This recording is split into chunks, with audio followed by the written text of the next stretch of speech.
Hi, you're listening to Julie Taylor, and this is Julie and Company. Today my guest is J.M. Fortier. J.M. and Maude-Hélène have been market gardeners for 20 years. I've seen them here at the Knowlton Farmers Market. I've also seen them sell their produce in the city of Montreal in Saint-Henri.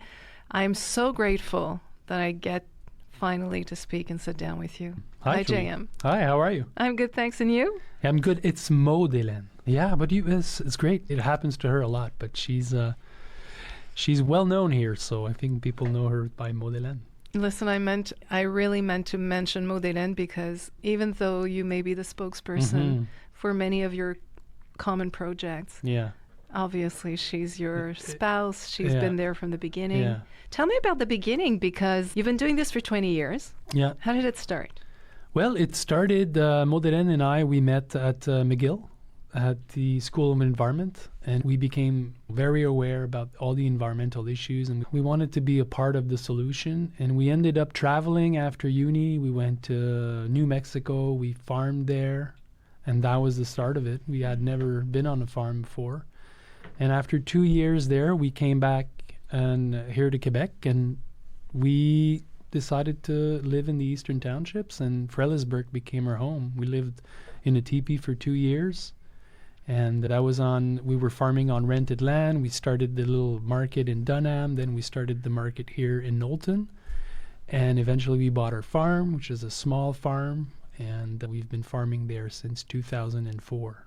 And so this project that started on borrowed land, rented land, is now the hub for many things, 4 books, the Gardner Institute.com, where you have a master class, and you're really supporting a community that you've seen grown. Yeah. And now how many would be in the community? I mean, across the world now, no?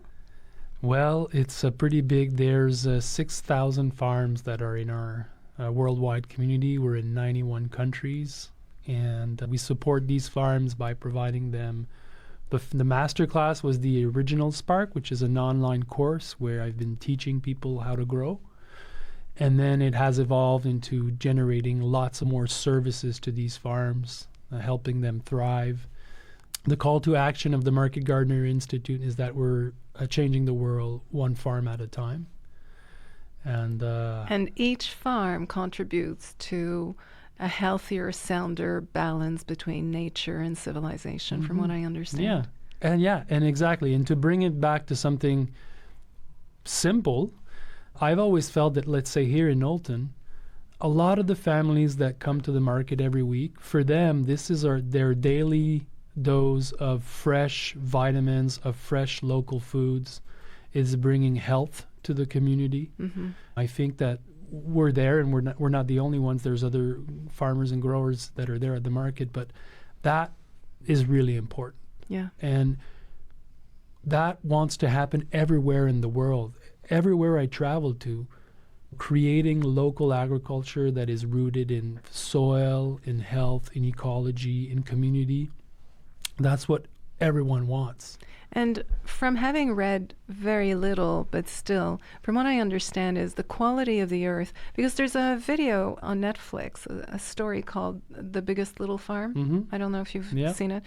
Now, from what I can tell now, I don't have your eyes and your experience, so I can't tell what's true from what's not true, right? What's Hollywood and what's not. Yeah, exactly. But at least I was made sensitive that the earth, if it's enriched and treated correctly, it almost has a self-stabilizing capacity instead of erosion, right? Yeah. And if you do that during turmoil, you have healthy earth that stabilizes. Isn't that the foundation to stabilize societies and communities through these magnificent changes? And let's face it, I won't say bombarded, but we are challenged to determine what is true to our nature as a human species. And I think that this whole rapport to food, growing the earth, the landscape, nature, and so forth is long overdue. Yeah, and we're very lucky here in the Eastern Townships, and especially here in Brome and in Knowlton. It's like we understand the difference between cows that are outside eating grass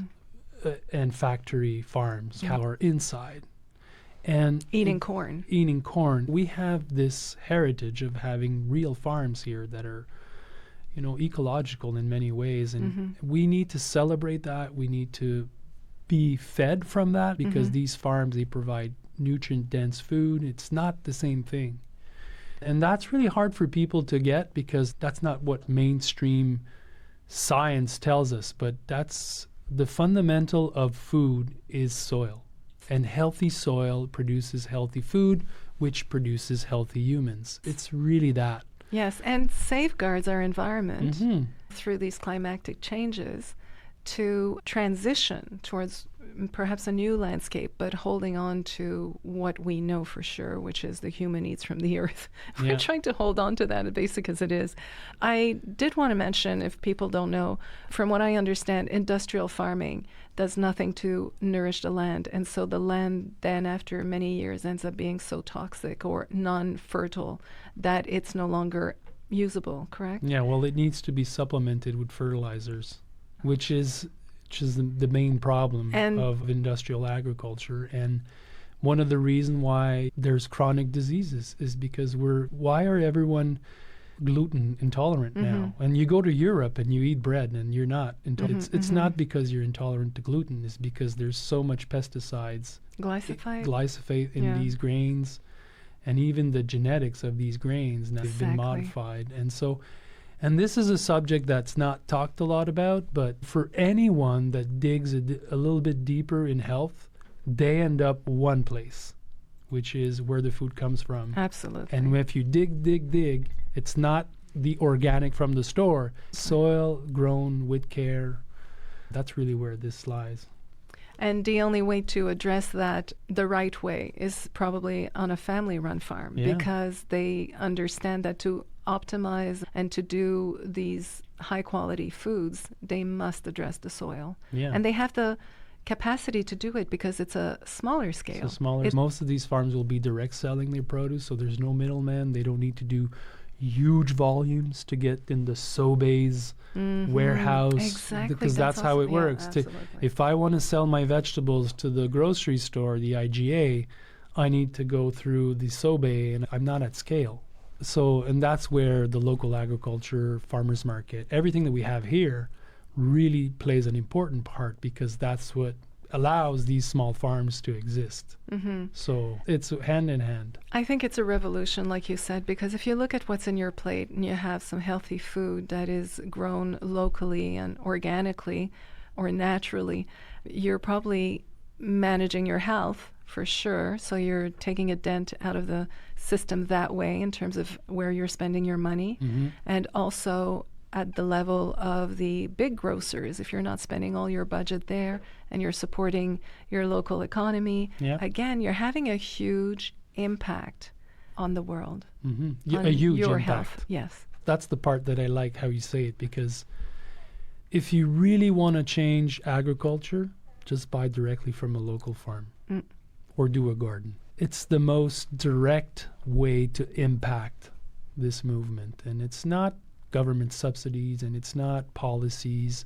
It is, but the bottom line, and we've made our livelihood from that, is just because we're supported by the community and vice versa. We're feeding them, they're supporting us. It's a closed loop. It's simple, it works, and that's the story that I'm sharing with the rest of the world. And I travel all over and I tell the story of how we started the market here in Knowlton. And, these stories, that's what people want to hear abroad. Yeah. Well, I agree with everything you're saying. So I also see that our human nature is connected to nature.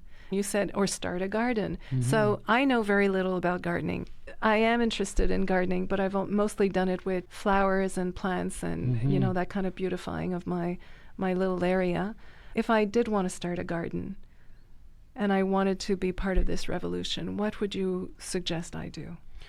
I'm just coming out now with a book in French. I wish it was in English, but it's going to be translated soon enough. Starting with the right guidelines, because I've been teaching organic farming, like how to start a farm, how to farm on small pieces of land, and how to grow 40, 60 different crops. I'm interrupting you, but it reminds me that you also help restaurants. You do a farm to table at Old Mills, I think. The Old Mill is where the Gardner Institute, the headquarters, is there.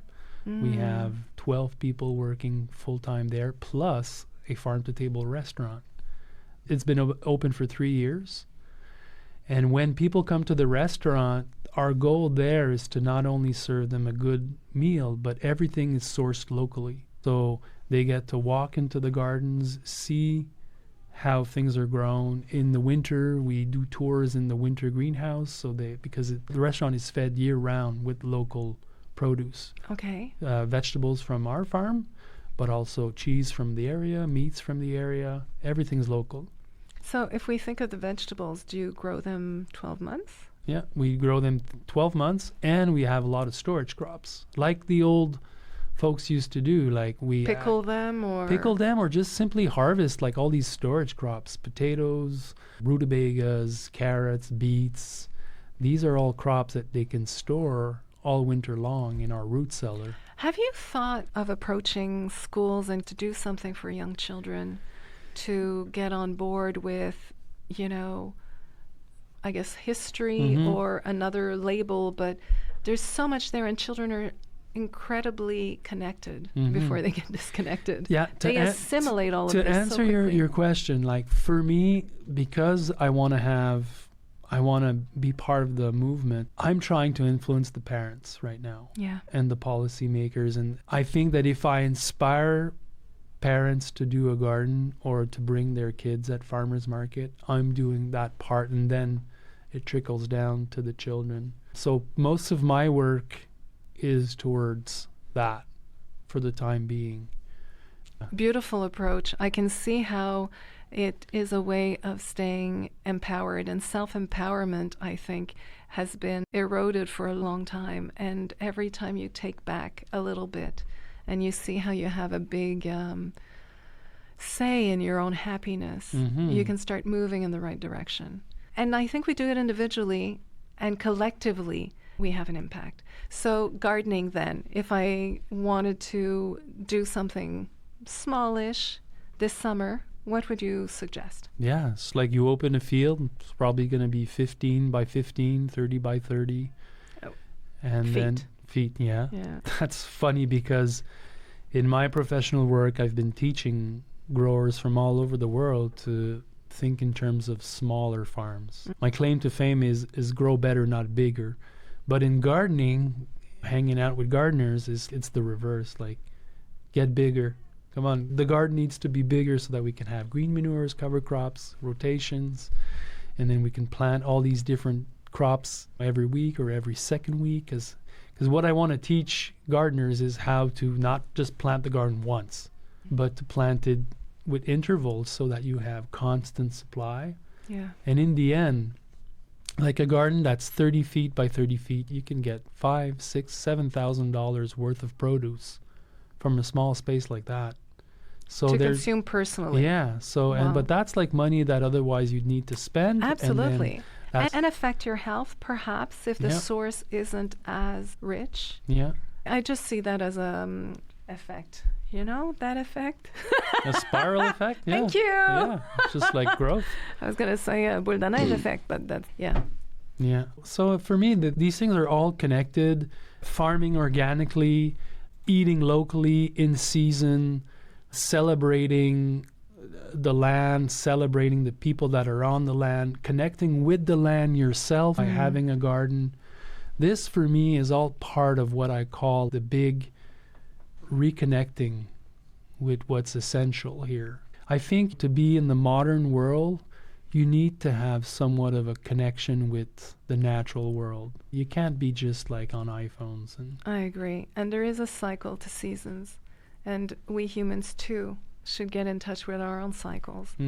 And I find if I'm gardening, I go into a kind of a wavelength of my brain, and I let go of a lot of concerns. It deals with anxious thoughts very well by me forgetting them and getting in a space where I'm invigorated and I get sometimes just intuitive thoughts, Yeah. things that serve me, things that connect me not just to the natural world, but my own guidance system, my own GPS.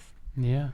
That puts me Yeah. on a path that is so much richer. We all have a compass, an inner compass that's guiding us, and soil is therapeutic. There's not that many other ways to just say it. Like when you have your hands in your soil or you have your feet on the soil, there's something that's really happening there. And that it's something that you need to experience to kind of know about it.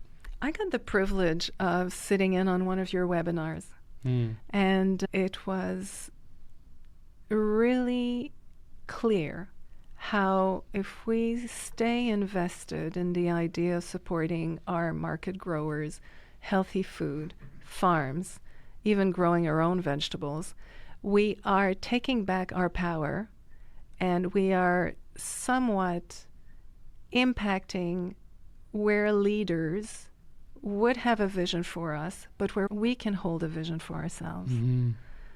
Because down the road, and we're seeing it today, whether it's industrial farms and even farmers on industrial farms who are not even free to act in a way that they wish they did, but they're kind of pressured, right?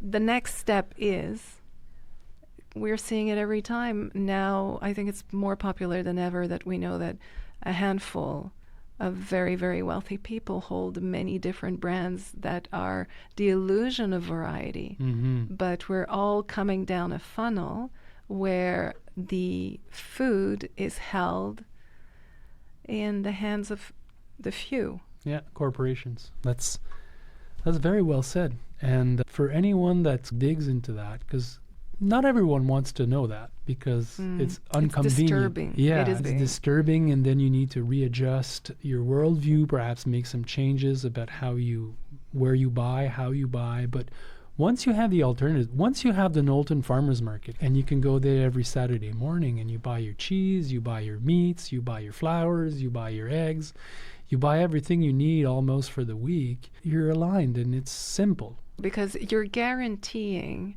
a artisanship and a know-how that can stay invested and keep showing up for you. Yeah. Every time. I think some of the tactics might be, well, it's okay if you don't do well this season. We'll subsidize you. We'll fund you. And before you know it, there's one less farm, one less know-how, one less opportunity to feed people. And the less choices we will have, the more complicated and perhaps difficult things can get.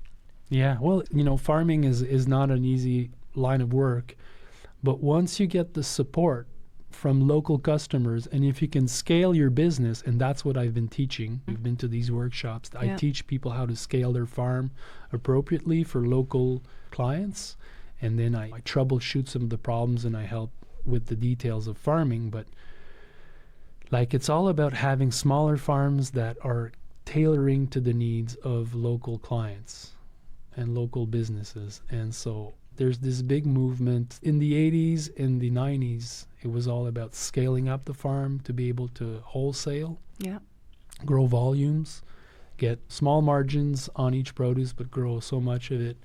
But that's the path towards the industrial agriculture. And so, there's a reverse trend right now, and there's a lot of people that are seeing how can this be opposed. And I just feel that there's a lot of hope right now, because there's been farmers markets that have been working, and CSA movement, and all the farm-to-table movements with restaurants, and all of that. It's really picking up. Yeah, it's definitely a revolution. Hi, would you like to be on the show? Do you have any questions or ideas you'd like to share? Go to julietaylor.ca and leave me a message. JM, whether you're doing market gardener business or looking out for your own lot, whether you have a house on it or it's smaller, there are some things that we can all be on board with, and it's managing resources. Because in a changing climate, we're having new issues, abundant rainfalls, very dry periods. How can I in the event that I want to grow vegetables at home or just have a sound lot where I'm taking care of my plants and the trees, how can I be reinvested in nature by managing some resources? Honestly, I think you've answered your own question because you're already invested in your landscape. You said you're bringing flowers, you're cultivating what's there. The UN has called the world to have 30% of Earth be protected for enhanced biodiversity. And they've trickled down that to every country should have 30% of its country protected for biodiversity. And then every city, every town, every lot. There needs to be, everyone has a responsibility to enhance biodiversity because that's the number one counter effect, climate change. That's how we can mitigate it the best. Planting trees, making sure that our soils are covered, making sure that we're collecting rainwater, that we're not using water poorly. All these little things, they play a big role. And then re-examining, and I know that you perhaps don't want to go there again, but re-examining our habits of where we buy, how we buy, who we support with our money. All of these things, for me, they're all positive things. And they're all connected to this idea that we need to be more in tune with nature and how things really function. I love what you're saying, and it gave me the idea of sharing with you. I was in a situation where I was given a lot of vegetables, just big batches. And I'm not a natural cook. And I now needed to preserve all this food. I needed to transform it. And it brought out in me the best. Yeah. I loved the process of transforming food. It put me in the zone. It gave me a sense of security as a woman who's had children, that, well, if I lay this out well, this is going to be there for at least 10 days, 7 days. And the sense of abundance is a state of being that brings in so much more happiness. So security, abundance, wealth. For women and women values. I agree. It is absolutely transforming. The future is back to basics. That's where we're at, like country lifestyle, having your chicken, processing, perhaps even butchering your own meat, doing canning, growing your garden, going to farmers market, connecting with your friends around food, natural wines, local wines. Like, this is the good life. And the beauty of this movement is that we're not shaming people into adopting behaviors. We're celebrating what's there. Oh my God. I can't believe the fact that you said shaming, because I wake up with epiphanies and insights. And today the theme was, if we could step out of the shaming practices that has held them there, we'd heal the planet. So the shaming is a leverage that's exercised on individuals. And I'm connected to my mother, who is French-Canadian, my father, who's from England. And I've seen in my lifetime, even if there was a radical change in lifestyle and community, women carry the culture. We're all, I think, clarifying the shaming that's been exercised on women. And that started years ago and moved us away from our natural connection to the earth, food, community, knowledge, medicine. And today we're moving back towards our wholeness. Yeah, and it's really beautiful what you're saying. I think it's really important for anyone out there that's concerned about the environment, not about shaming others on their behavior or shaming yourself. I just came back from a workshop that I did with 30 farmers, young farmers. And what's young farmers? Well, 30, 40, 50? They're from their 20s to 30, 35. Okay. At the end of the workshop is a 3-day retreat. We look at technical things and how to set up. And we did a go-around, and there was one young woman, she was 16, and she couldn't stop crying when it was her turn to talk about her experience in this workshop, and she just couldn't. So I didn't know, did I do something wrong? Were you offended? She called me the next day. She said, ever since I've been born, I've been taught that the world is going to a disaster, and I have this anxiety that's so deep inside my bones. Yes. And this was the first time I was hearing people talking about positive outcomes, what could be done. So for all of us adults that are there, we need to be careful about how we talk about these things to our children. Because it's not about pointing problems, it's about creating solutions and being that person that we want them to be. So that is so beautifully said. And what a wonderful way to end our conversation today. Well, it was fun. Let's do it again. Absolutely. And thank you. Let me remind you that Jean-Martin Fortier is with his wife, Maude-Hélène, have many things as resources that you can go to get some support, to get some education. So they have a master class. You can find them on Gardnerinstitute.com. There are 4 books that have been written. The latest one, Dans mon jardin. They have La Grelinette, which does baskets and sells in local farmers markets. So you can look them up. Thank you so much. Pleasure. Thanks for the work you're doing. Happy spring, everyone. Thank you.